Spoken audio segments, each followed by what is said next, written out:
नमस्कार विद्यार्थी व पालक मित्रांनो, करिअर मेकिंग गार्डन्स यूट्यूब चॅनलमध्ये मी स्वतः doctor Rajkumar Adkar, career coach, MBBS counsellor, medical mentor, Suyash hospital, Madha, Solapur. आपल्या सर्व विद्यार्थी आणि पालकांना आजचा जो विषय आहे तो म्हणजे अरेच्या हे मला माहीतच नव्हतं. आजचा जो विषय आहे तो आगळा वेगळा विषय आहे.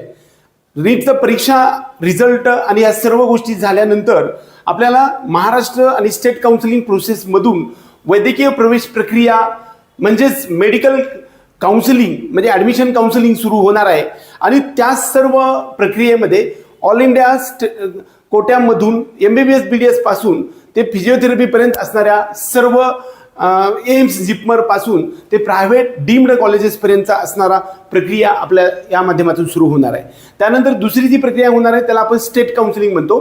त्याच्यामधून वेगवेगळ्या ग्रुपच्या माध्यमातून त्याचे नियम, त्याच्यामध्ये असणारे डॉक्युमेंटेशन आणि तुम्हाला जो काही डेली अपडेट्स आणि लेटेस्ट इन्फॉर्मेशन देण्याचा प्रोसेस हे इथून पुढे सुरू होणार आहे. आणि त्याच्यासाठी तयारी करण्याची आत्ताच ही योग्य वेळ मार्गदर्शनाची आलेली आहे. वास्तविक बऱ्याच विद्यार्थ्यांचं रजिस्ट्रेशन करताना अडचणींना सामोरे जावं लागतं. विद्यार्थी मित्रांनो, असंख्य विद्यार्थी चुकीच्या माहितीमुळे, अर्धवट माहितीमुळे किंवा उशिरा मार्गदर्शन मिळालेल्या नको असलेल्या कोर्सला किंबहुना नको असलेल्या कॉलेजला प्रवेश घेताना आपण सर्वांनी बघितलेलं आहे. त्यावेळेस आपल्याला असं वाटतं की अरेच्या हे सर्व तर मला माहीतच नव्हतं. नीट काउन्सिलिंगमध्ये एक छोटीशी चूक पुढील आयुष्यभरातल्या 4.5 ते 5 वर्षासाठी, त्याचबरोबर पुढे आयुष्यभरामध्ये असणाऱ्या महत्त्वाच्या टर्निंग पॉईंटवरती चूक ही खूप मोठे महागात पडू शकते. यासाठी योग्य मार्गदर्शनाची अवश्य आणि 100% गरज आहे. आणि त्याच्यामधले असणारे फायद्यामध्ये योग्य कोर्स असेल किंवा योग्य कॉलेजची निवड आपल्याला करता येऊ शकते. त्याच्यामध्ये यशस्वीरित्या ॲडमिशन घेण्यासाठी त्या प्रोसेसमध्ये आपल्याला काय करता येऊ शकतं या संदर्भातल्या सर्व गोष्टी येतात. ह्याच्यामध्ये तुमचा वेळ आणि पैसा आणि वर्ष सुद्धा वायफळ जाण्याची बचत होऊ शकते. यामध्ये प्रक्रियेमध्ये 100% सुरळीतपणा आणि सुरक्षितपणा येण्यासाठीची मदत आपल्याला या काउन्सिलिंगच्या माध्यमातून आपण मिळू शकते. आपल्याकडे जवळपास तज्ज्ञ मार्गदर्शकांची जवळपास 50 ते 100 तज्ज्ञ मार्गदर्शक आहेत आणि जवळपास 10 ते 11 वर्षापासूनचा अनुभव असणारी टीम आणि यशस्वी भविष्यासाठी हमखास तयारी करणारी सिस्टम आपल्याला CMG करिअर मेकिंग गायडन्सच्या माध्यमातून उपलब्ध आहे. आजच योग्य ठिकाणी काउन्सिलिंग जॉईन करून तुमच्या आयुष्याचं स्वप्न साकार करण्याची वेळ आलेली आहे.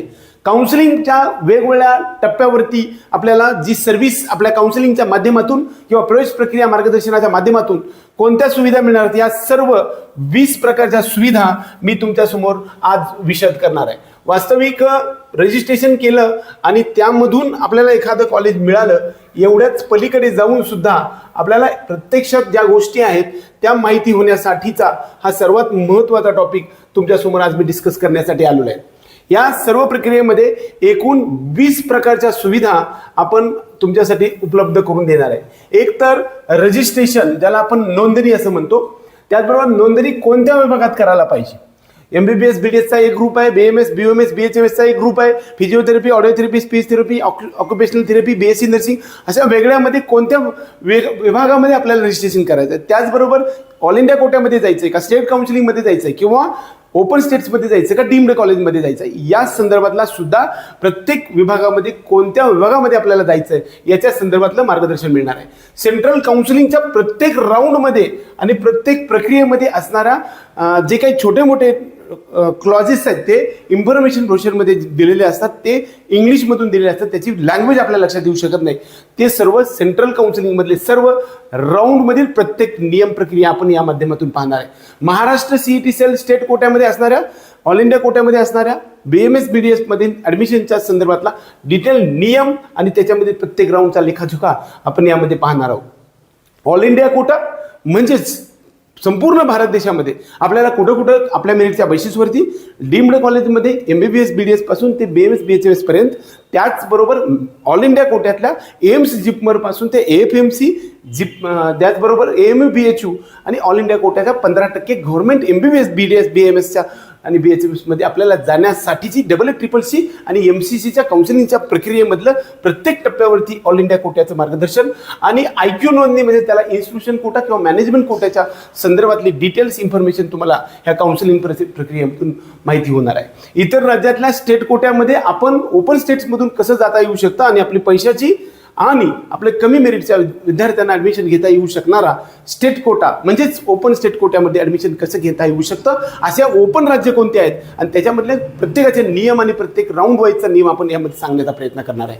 प्रत्येक फेरीचा पसंती क्रम ठरवणे, प्रत्येक फेरी म्हणजे प्रत्येक राऊंड वाईज आपल्याला ॲडमिशन मिळाल्यानंतर किती कॉलेजांनी कोणते टाकायला पाहिजे, त्याचा क्रम कसा लावायला पाहिजे, त्याचं फी स्ट्रक्चर कसं असलं पाहिजे, त्याचबरोबर त्या ठिकाणी हॉस्टेलची सुविधा आहे किंवा नाही या संदर्भातला डिटेल लेखाजोखा आपण या प्रत्येक राऊंड वाईज, जर एखादा पहिल्या राऊंडमध्ये कॉलेज मिळालं तर ते सोडायला नियम काय आहेत, दुसऱ्या राऊंडमध्ये सोडण्यासाठी किंवा घेण्यासाठी अपग्रेडेशन करण्यासाठी हे सर्व नियम आणि त्याच्यामध्ये असणारा पसंती क्रम किंवा त्याला आपण चॉईस फिलिंग रँकिंग ऑफ कॉलेजच्या संदर्भातला डिटेल गोष्टी आपण या आपल्या काउन्सिलिंग प्रोसेसमधून देणार आहे. प्रत्येक फेरीच्या अगोदर महाविद्यालयांनी उपलब्ध जागा, बऱ्याच वेळा एखादा राऊंड ज्यावेळेस डिक्लेअर होतो त्यावेळेस सीट मॅट्रिक्स कॅटेगरी वाईज येत असतं, त्या कॉलेज वाईज आणि कॅटेगरी वाईज सीट मॅट्रिक्स आपल्या कॅटेगरीच्या विद्यार्थ्यांची संख्या सध्या आपल्यासमोर किती राहिलेली आहे आणि आता उपलब्ध सीट्स किती आहेत याच्या आधारावर आपल्याला चॉईस फिलिंग करता येऊ शकणार आहे का, या संदर्भातला डिटेल प्रत्येक राऊंड वाईज आपण देण्याचा या माध्यमातून प्रयत्न करणार आहे. प्रत्येक राऊंडच्या मधील नियम त्याच्यामधील बदल काय होणार आहेत का, बऱ्याच वेळा राऊंड 1 मध्ये फ्री एक्झिट असते, सेकंड राऊंडमध्ये आपल्याला ॲडमिशन घेतलं तर ते घ्यावंच लागतं, नाही घेतलं तर तुम्ही प्रोसेसच्या बाहेर पडता आणि तरीसुद्धा तुम्हाला थर्ड राऊंडमध्ये जाता येऊ शकतं. ऑल इंडियाचे सगळे नियम वेगळे आहेत, ओपन स्टेटचे वेगळे नियम आहेत, प्रत्येक राज्याचे वेगळे नियम आहेत. या नियमाचा डिटेल लेखाजोखा करून आपल्या आयुष्याचा सुकर प्रयत्न काउन्सिलिंगचा मार्ग सुकर बनवण्याचा आपण या माध्यमातून प्रयत्न करणार आहे. प्रत्येक त्यामधील बदल जो होणार आहे तो सुद्धा आम्ही तुम्हाला त्या वेळेस अपडेट देणार आहे. कोणत्या राऊंडसाठी कोण पात्र आहे, राऊंड 3 नंतर जॉईन केलेले कोणतेही विद्यार्थी पात्र राहत स्टे वेकन्सी राऊंडमध्ये पात्र राहत नाही.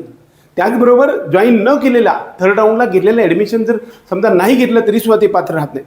कोणत्या राऊंडसाठी कोण इलिजिबल आहे त्याची इलिजिबिलिटी क्रायटेरिया म्हणजेच ॲडमिशन प्रोसेसमधील प्रत्येक राऊंडसाठी कोण इलिजिबल आहे हे सुद्धा महत्त्वाचं असतं. याच्याबद्दलची डिटेल माहिती तुम्हाला या काउन्सिलिंग प्रोसेसमधून मिळणार आहे.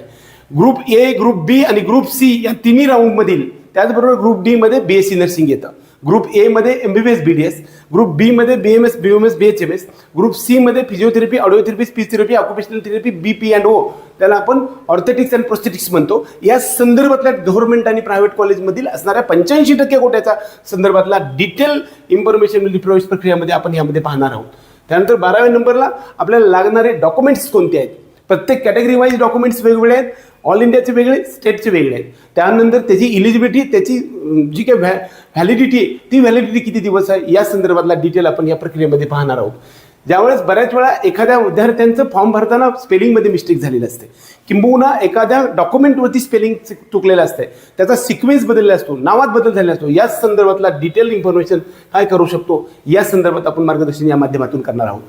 कोणते कॉलेज चांगले आहे त्याची माहिती कोणती, त्याची रँकिंग काय, त्याच्यामध्ये असणारं अकॅडमिकची फॅकल्टी कशी आहे, त्याची स्थापना कधी आहे, स्थापनेपासूनचा आजपर्यंतचा लेखाजोखा किती आहे, त्या ठिकाणचं मेरिट किती आहे, पेशंट फ्लो किती आहे, याचबरोबर तुम्हाला त्या कॉलेजमध्ये जायला का नाही पाहिजे किंवा का जायला पाहिजे या संदर्भातला डिटेल गोष्टी याच टॉपिकमध्ये येणार आहेत. कॉलेजची फी, आपल्या कॅटेगरीला किती फीस पडू शकते, हॉस्टेलची फीस आहे का, छुपे चार्जेस आहेत का, अदर काही इन्फॉर्मेशन आहे त्या संदर्भातली डिटेल माहिती सुद्धा आपल्या ह्या पेड काउन्सिलिंग प्रोग्राममध्ये येणार आहे. त्याचबरोबर कट ऑफ हा सर्वात महत्त्वाचा मुद्दा आहे. आपल्या मेरिटला BMS किती मार्काला कोणतं कॉलेज मिळू शकतं या संदर्भातला पाठीमागच्या 3-4 वर्षांमधून असणाऱ्या कॅटेगरी वाईज रँक, SML आणि मार्क्सचा लेखाजोखा आम्ही तुमच्यासमोर बुकच्या माध्यमातून, PDFच्या माध्यमातून, प्रत्यक्ष फोनच्या माध्यमातून, किंबहुना आपण जे व्हिडिओच्या माध्यमातून आणि प्रत्यक्ष फोन आणि मेसेजच्या माध्यमातून आम्ही तुम्हाला कळवणार आहे. त्यामुळं तुम्हाला जो कट ऑफ आहे तो किती यामध्ये 100% आपला कन्सेप्ट क्लिअर होणार आहे. त्याचबरोबर BMS BHMS मध्ये ॲडमिशन घेऊन आपल्याला गव्हर्नमेंटमध्ये ॲडमिशन घेऊन परत रिपीटला जाण्यासाठी काही नियम आहेत, प्रायव्हेटमध्ये गेल्यानंतर काही नियम आहेत, या संदर्भातले डिटेल मार्गदर्शन आपल्याकडे हजारो विद्यार्थ्यांनी घेताना आपण पाहिलेले आहेत. त्याचबरोबर विद्यार्थ्यांचे फोन, मेसेजेसच्या माध्यमातून येणाऱ्या सर्व अडचणी, सर्व प्रकारच्या अडचणी आपण आजपर्यंत जवळपास 5 ते 6 हजार विद्यार्थ्यांना ॲडमिशन कन्सेप्ट क्लिअर करून दिलेला आहे. त्याच माध्यमातून जे विद्यार्थी आपल्याकडे जॉईन नाहीत अशा विद्यार्थ्यांना सुद्धा आपल्या व्हिडिओच्या माध्यमातून आम्ही त्यांना मार्गदर्शन देण्याचा प्रयत्न करतो. महाविद्यालय सोडायचं असलं त्याचे नियम काय, एखादं कॉलेज जर आपल्याला ॲडमिशन कॅन्सल करायचं असेल तर त्याचे नियम काय, त्याची पेनल्टी बसते का किंवा नाही बसणार, कोणत्या राऊंडमध्ये बसू शकते, या संदर्भातला डिटेल लेखाजोखा मी ह्याच्यामध्ये मांडणार आहे. नवीन येणारं कॉलेज आपल्याला माहितीच होत नाही. बऱ्याच वेळा आपल्या पण काउन्सिलिंग करतो त्यावेळेस आपल्याला नवीन कॉलेज आलं किंवा नाही माहीत होत नाही. आपलं मेरिट आजपर्यंत नंबर लागलेला नसेल किंवा नंबर आपला नागपूरच्या पलीकडे BMS लागलाय आणि नवीन कॉलेज आपल्या गावात शेजारी आलेलं आहे हे माहीत नसतं. त्यामुळे तुम्ही स्वतःच्या वेळेस काउन्सिलिंग करता त्यावेळेस तुम्ही इथून कायमस्वरूपी 5 वर्ष आपल्यापासून 500 ते 700 किलोमीटरवरती जाता आणि आपल्याकडे नवीन कॉलेज आलं ह्या राऊंडमध्ये आलेलं माहीत होत नाही, त्याचा कट ऑफ माहीत नसते, त्याचं फीज माहीत नसते. त्यामुळे खूप साऱ्या चुका होताना दिसतात. आपल्याकडे 1 नाही 2 नाही हजारो विद्यार्थ्यांना माहितीच्या अभावामुळे जे नुकसान झालेलं आहे हे नुकसान भरून आणून देण्याचा प्रयत्न या माध्यमातून आपण 100% करणार आहोत. एवढंच नव्हे तर तुमच्या पेड काउन्सिलिंग प्रोग्राममध्ये आपण याच्याही व्यतिरिक्त सर्व गोष्टी ज्या प्रत्येक टप्प्यावरती तुम्हाला उपयोग येऊ शकतं. म्हणूनच आमचं एक ब्रीद आहे, आमचे मार्गदर्शन आणि स्वप्न तुमचं, तुमचे स्वप्न मार्गदर्शन आमचे. अशा प्रकारचं अचूक माहिती वेळेवर पोहोचण्यासाठी त्याचबरोबर अनुभवी मार्गदर्शकांची टीम संपूर्ण प्रवेश प्रक्रियेमध्ये प्रत्येक लाईन टू लाईन इन्फॉर्मेशन आणि तुम्हाला बॅकअप आणि विश्वासार्हता, प्रामाणिक आणि विद्यार्थी केंद्रित सेवा देण्याचं आमचं ब्रीद करिअर मेकिंग गायडन्सच्या माध्यमातून या आपल्या 5 नंबरवरती कधीही संपर्क करू शकता. आपली एक्सपर्टची टीम फॉर्म भरून देण्यापासून, मी तुमच्यापासून जवळ आहे, मी तुमच्यापासून लांब आहे, काही मायने राहत नाही. गडचिरोली, धुळे, बुलढाणा, मुंबई, पुणे याच्यासारख्या असंख्य हजारो विद्यार्थ्यांना आपण ऑनलाईन फोनच्या माध्यमातून किंबहुना फॉर्म भरण्यापासून कॉलेजवर पोहोचेपर्यंत आपल्याकडे जॉईन झालेल्या विद्यार्थ्यांमध्ये जवळपास 80% विद्यार्थी मला स्वतः भेटलेले नाहीत आणि ज्यांचे ॲडमिशन झालेलं आहे आणि त्यांनी दरवर्षी मला विद्यार्थी पाठवलेले आहेत. असे विद्यार्थ्यांनी त्यांची स्वतःची माझी समोरासमोर भेट न झालेले असे हजारो विद्यार्थी आहेत. त्यामुळं मी तुमचं ऑफिस कुठे आहे, मी तुम्हाला इथून कसं करू शकतो, तुम्ही फॉर्म भरून देणार का, मला काही अडचण येतील का, हे सगळ्या गोष्टी तुम्ही फेस करणार आहे प्रत्यक्षात आपल्या काउन्सिलिंग प्रोसेसमध्ये आल्यानंतर. एकंदरीत आपल्या सर्व विद्यार्थी आणि पालकांना पाठीमागच्या 5 वर्ष 7 वर्षापासून जर आपण विद्यार्थ्यांची संख्या बघितली तर 2016 मध्ये आपल्याकडे 2-3 एका वर्षाला फक्त 2 किंवा 3 किंवा 5 विद्यार्थी होते. तो आकडा जवळपास 2000 आम्ही नेण्याचा प्रयत्न केला आहे. हा सर्व विश्वासार्हता, प्रामाणिक प्रयत्न आणि जबरदस्त इच्छाशक्ती आणि प्रत्येक टप्प्यावरती योग्य मार्गदर्शन आणि तुम्हाला त्याच्या माध्यमातून होणारा मार्ग जो काही लाभ आहे याच्यावरती आधारित हे सर्व व्यक्ती केंद्रित आणि त्याच्या मेरिटवरती केंद्रित करून आपण जो मार्गदर्शनाचा सिलसिला मांडला आहे त्याच संदर्भातला आपला पेड काउन्सिलिंग प्रोग्राम सुरू झालेला आहे. जवळपास 450 पेक्षा जास्त विद्यार्थी जॉईन झालेले आहेत. आजचा जो विषय आहे तो म्हणजे अरेच्या हे मला माहीतच नव्हतं असं तुम्हाला होऊ नये म्हणून हे सर्व सांगण्याचा प्रयत्न केला आहे. आपल्या सर्व विद्यार्थी आणि पालकांना आपला करिअरमधील महत्त्वाच्या टप्प्यावरती आपल्याला प्रत्येक मार्गदर्शनाची सिरीज अशीच प्रकारची उपलब्ध व्हावी असं आपल्याला वाटत असेल तर आपल्या चॅनलला सबस्क्राईब करून बेल आयकॉन दाबा आणि हा व्हिडिओ आवडला तर इतर मित्रांपर्यंत पाठवा. 100% तुम्हाला याचा लाभच होईल. एवढंच या निमित्तानं सांगून आपल्या सर्वांचा मी रजा घेतो. जय हिंद, जय महाराष्ट्र.